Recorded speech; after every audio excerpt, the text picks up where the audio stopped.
میری قبر میں آپ نے خود مقارنہ کیجئے، خود اپنی اس عقل کو استعمال کیجئے۔ آپ کے اور ہمارے معاشرے میں قبر کے چاروں طرف درویش بیٹھ کے قرآن کی تلاوت کرتے ہیں یا نہیں کرتے؟ یہ قرآن پڑھنا تو عبادت ہے کس کی؟ اللہ کی، لیکن اس کا رخ کس طرف ہے؟ اور جب سوال کرنے والا دعا کرنے کے لیے آتا ہے، بیت اللہ پشت پہ ہوتا ہے، قبر بزرگ کی ادھر ہے، تو وہ ہاتھ باندھ کر قبر کے سامنے کھڑا ہوتا ہے یا نہیں؟ ہاتھ باندھ کر، ہاتھ اٹھا کر، یا یوں قیام کی حالت میں اس بزرگ کی قبر کی طرف منہ کر کے دعائیں کرتا ہے یا نہیں؟ یہی عمل یہود و نصارہ کیا کرتے تھے۔ اس پر رسول اللہ صلی اللہ علیہ وسلم نے ان کو ملعون قرار دیا، ان پر لعنت کی۔ اور لعنت کا مطلب کیا ہوتا ہے؟ طرد من رحمت اللہ، کہ ایسے لوگوں پر پھر کبھی اللہ کی رحمت نہیں پڑتی جب تک وہ توبہ طائب نہ ہو جائے۔ اس لیے اسلام نے قبروں پر مسجدیں بنانے سے روک دیا، کیونکہ یہ عمل بہت سی امتوں میں شرک اکبر اسی عمل کے ذریعے پھیلا، اور بہت سی امتیں اسی سبب سے برباد ہوئی کہ انہوں نے بزرگوں اور اولیاء کی قبروں پر قبے اور خانقاہیں بنانا شروع کر دی، اور بالآخر وہ چلتے چلتے شرک اکبر کے اندر دفن ہو گئے۔ کچھ لوگ قبروں پہ نماز، دعا، نظر و نیاز اللہ کے لیے دیتے ہیں، اور امید کیا رکھتے ہیں کہ ان درباروں کی، ان بزرگوں کی قبروں کی برکت کی وجہ سے فائدہ بہت زیادہ ہوگا۔ نماز اللہ کے لیے پڑھنی ہے، جمعرات کو کچھ اللہ نام کا دینا ہے تو دربار پہ جا کر دیتے ہیں، بکرے کی نیاز اللہ نام کی ہے لیکن اسے ذبح کرنے کے لیے بابا حجویری کی قبر پہ، سبیل اللہ نام کی لگانی ہے لیکن وہ سبیل لگتی کہاں پر ہے؟ خواجہ اجمیری کے دربار پہ۔ تو آئیے سوچئے، نماز اللہ کے لیے، دعا اللہ کے لیے، نظر اللہ کے لیے یہ عبادت ہے۔ کیا اللہ کے رسول صلی اللہ علیہ وسلم اس کی اجازت دیتے ہیں کہ تم جاؤ اور قبروں پہ جا کر یہ اعمال کرو؟ رسول اللہ صلی اللہ علیہ وسلم اسی لیے قبروں پہ نماز پڑھنے سے منع کرتے ہیں۔ بخاری و مسلم میں ہے، حضرت عائشہ سے روایت ہے، حضرت عائشہ فرماتی ہیں جب رسول اللہ صلی اللہ علیہ وسلم پر موت کا فرشتہ آیا، موت کا وقت آیا، اللہ کے نبی اپنے چہرہ انور پر چادر کو ڈالتے ہیں، دم گھٹتا ہے، چادر ہٹا لیتے ہیں، اور اس موقع پر، اس لمحات میں موت کا وقت ہے، آخری لمحات ہیں آپ کے اور میرے نبی کے، اور اللہ کے نبی فرما رہے ہیں لعنت اللہ علی الیہود، لعنت اللہ علی الیہود والنصارى اتخذوا قبور انبیائهم مساجدا، اللہ کی لعنت ہو یہودیوں پر۔ یہ کون سے نبی لعنت کر رہے ہیں جس کی زبان جب ہلتی تھی رحمتی کی آواز آتی تھی؟ طائف کے اندر پتھر پڑے، زخمی ہو کے گر گئے، فرشتہ فوراً پہنچ گیا، اللہ کے نبی اجازت دو، پہاڑوں کا فرشتہ ساتھ ہے، یہ طائف کی بستی پر ان دونوں پہاڑوں کو ڈال کر پیس کے رکھ دے گا، اجازت تو دو۔ نبی کو پتھر مارے گے، نبی لہو لہان ہوئے، نبی زخمی ہوئے، جواب میں کہتے ہیں جبرائیل نہیں، ان پر پتھر، ان پہ پہاڑ گرانے کی بات نہ کرو، مجھے اللہ سے امید ہے یہ نہ صحیح ان کی پشتوں سے نکلنے والے ضرور ایک دن لا الہ الا اللہ کا اقرار کریں گے،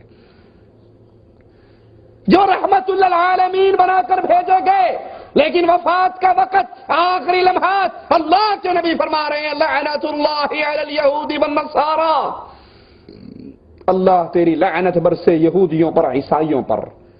کیوں؟ اتخذوا قبور انبیائهم مساجدا، ان یہود و نصارہ نے بزرگوں کی قبروں کو مسجدیں بنا لی، بزرگوں کی قبروں پر مسجدیں قائم کی۔ عائشہ فرماتی ہیں اللہ کے نبی کی اس طرح بار بار ڈرانا اور یہود و نصارہ پہ لعنت کرنا، اس وجہ سے آپ کی قبر کو گھر کے اندر بنایا گیا، حضرت عائشہ کے حجرے میں بنایا گیا۔ اگر آپ کی یہ تحذیر نہ ہوتی، یہ ڈرانا نہ ہوتا، یہود و نصارہ پر اس طرح کی لعنت نہ ہوتی، تو رسول اللہ صلی اللہ علیہ وسلم کی قبر کو کھلے مقام پہ بنایا جاتا۔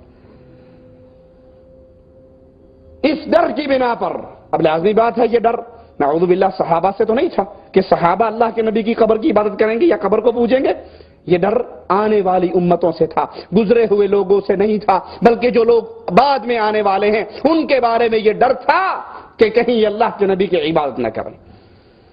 اب آئیے یہاں پر ایک اور نقطہ سمجھیے، رسول اللہ صلی اللہ علیہ وسلم یہود و نصارہ پہ لعنت کر رہے اور ان کا جرم کیا بتا رہے کہ انہوں نے اللہ کے ولیوں کی قبروں پر جہاں اولیاء فوت ہوتے، بزرگان دین فوت ہوتے، یہ ان پہ قبریں بنا لیتے، ان قبروں پر مسجدیں بنا لیتے۔ حالانکہ عیسائیوں کی عبادت گاہوں کا نام مسجد، غور کرنا اس بات پر، عیسائیوں کی عبادت گاہ کا نام مسجد نہیں تھا، اس کا نام تو کنیسہ، گرجا۔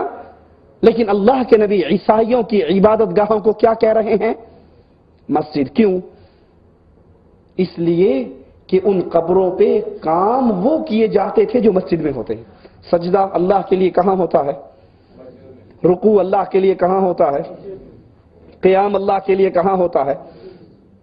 دعا اللہ سے مانگی جاتی ہے۔ یہ تمام کام مسجدوں میں ہوتے ہیں۔ اب جس جگہ پہ یہ کام کیے جائیں، عیسائیوں نے اپنے بزرگوں کی قبروں پہ کیے، یا آج کلمہ پڑھنے والے، کلمہ گو مسلمان اپنے اولیاء کی قبروں پہ کریں، تو ان قبروں پر سجدہ جب ہوگا، طواف جب ہوگا، رکوع جب ہوگا، نظر اور نیاز ہوگا، تو وہ قبر کو مسجد بنانا ہے، کیونکہ یہ عبادت تو صرف اللہ کی ہے جو بیت اللہ میں مسجد میں ادا ہوتی ہے۔ صحیح مسلم میں رسول اللہ صلی اللہ علیہ وسلم کا فرمان، آپ کی وفات سے 5 دن پہلے اللہ کے نبی علیہ الصلوۃ والسلام فرماتے ہیں کہ میں برات کرتا ہوں کہ میں نے تم میں سے کسی کو اپنا خلیل نہیں پکڑا۔ خلیل محبت کا آخری درجہ ہے، محبت کے بعد پھر خلیل کا مقام ہے۔ کیوں نہیں پکڑا؟ کیونکہ اللہ نے مجھے اپنا خلیل بنایا ہے۔ اب میں تم میں سے کسی کو خلیل نہیں بناتا، اور اگر میں تم میں سے کسی کو خلیل بناتا تو ابو بکر صدیق رضی اللہ عنہ وارضاہ کو خلیل پکڑتا۔ یہ دلیل ہے ان رافضیوں کے خلاف جو ابو بکر رضی اللہ عنہ وارضاہ کی تکفیر کرتے ہیں، ان پر تبرہ کرتے ہیں، ان کے بارے میں غلط عقیدے رکھتے ہیں کہ امت کے اندر رسول اللہ صلی اللہ علیہ وسلم کی امت میں نبی کے بعد سب سے افضل ترین ہستی ابو بکر کی ہستی ہے۔ آپ نے فرمایا اگر میں کسی کو خلیل پکڑتا تم میں سے تو ابو بکر صدیق کو پکڑتا۔ میں برات کرتا ہوں میں نے تم میں سے کسی کو خلیل نہیں پکڑا۔ خبردار، وفات سے کتنے دن پہلے اللہ کے نبی فرما رہے ہیں؟ 5 دن پہلے۔ خبردار، تم سے قبل جو لوگ گزرے وہ انبیاء کی قبروں پر مسجدیں بنایا کرتے تھے، خبردار تم قبروں پہ مسجدیں نہ بنانا، میں تمہیں سختی سے اس عمل سے روکتا ہوں۔